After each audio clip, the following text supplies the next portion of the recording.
Bienvenue sur NapDMB, n'ayons pas peur des mots bibliques, la chaîne qui vous dit tout sans tabou. Aujourd'hui, le mot sera scandale.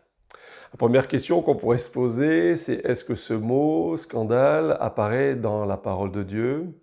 Alors la réponse est oui, bien sûr, il apparaît dans la parole de Dieu un certain nombre de fois, je n'ai pas regardé exactement, mais je pense que c'est aux alentours d'une quarantaine de fois où ce mot apparaît.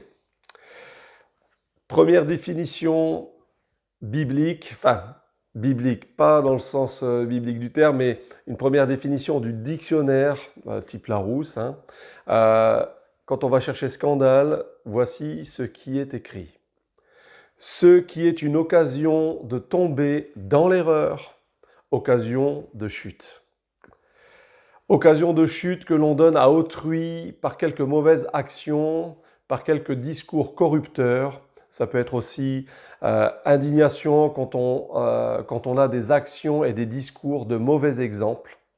Par extension, l'éclat que fait un mauvais exemple ou la chose qui provoque l'indignation ou la révolte, qui scandalise. J'ai connu par le passé une situation qui m'a personnellement, scandalisé, c'est le cas de le dire, c'est le bon terme pour le sujet d'aujourd'hui, pour le mot d'aujourd'hui. Un jeune converti qui est arrivé dans l'église et un autre membre de l'église qui était converti déjà depuis plusieurs années, par son comportement, sa manière d'agir, de faire, a été une occasion de chute pour le nouveau converti. Et comme je le disais personnellement, ça m'a personnellement scandalisé. Tout de suite, un premier verset dans la parole de Dieu pour expliquer tout cela. Dans le livre de Romains au chapitre 14 et verset 13, il nous est dit ceci, il est écrit ceci, et c'est Paul qui parle. Ne nous jugeons donc plus les uns les autres, mais pensez plutôt à ne rien faire qui soit pour votre frère une pierre d'achoppement ou une occasion de chute.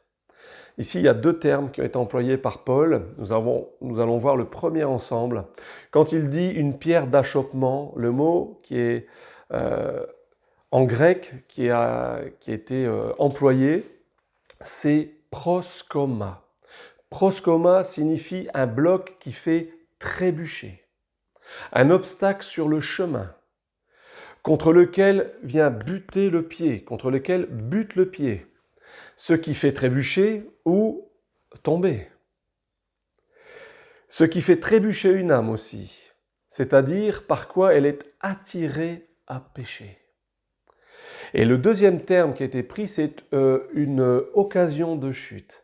Et alors là, vous allez voir le mot qui a été pris en grec, qui a été employé en grec par Paul ici, ça nous parle puisque ça nous donne scandalon, ce qui a donné scandale bien sûr en français. Scandalon, donc en grec, c'est le bâton mobile ou détente d'un piège, donc une trappe, un piège.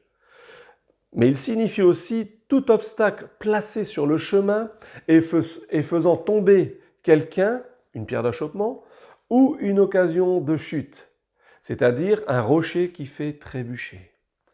Au sens figuré, c'est aussi une figure qui est appliquée à Jésus-Christ, dont la personne et la carrière étaient si contraires aux suppositions des Juifs concernant le Messie, qui l'ont rejeté et par leur obstination ont vu le naufrage de leur salut, nous dit ici la définition dans le dictionnaire grec, et il signifie aussi toute personne ou chose par laquelle quelqu'un est amené à l'erreur ou au péché.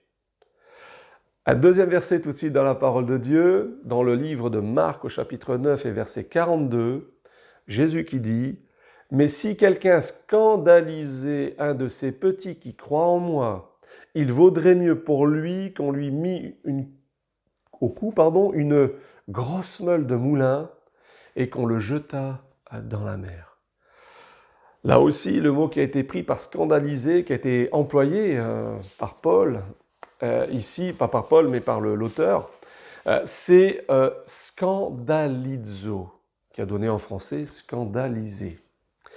Là aussi, c'est à peu près la même signification que scandalon. En fait, c'est poser une pierre d'achoppement ou un obstacle dans le chemin sur lequel un autre peut trébucher et tomber.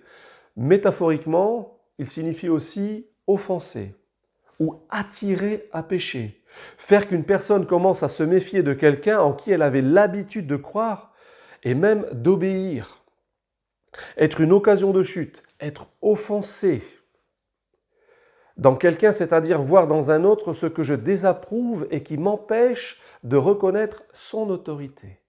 Faire que quelqu'un juge un autre non favorablement ou injustement.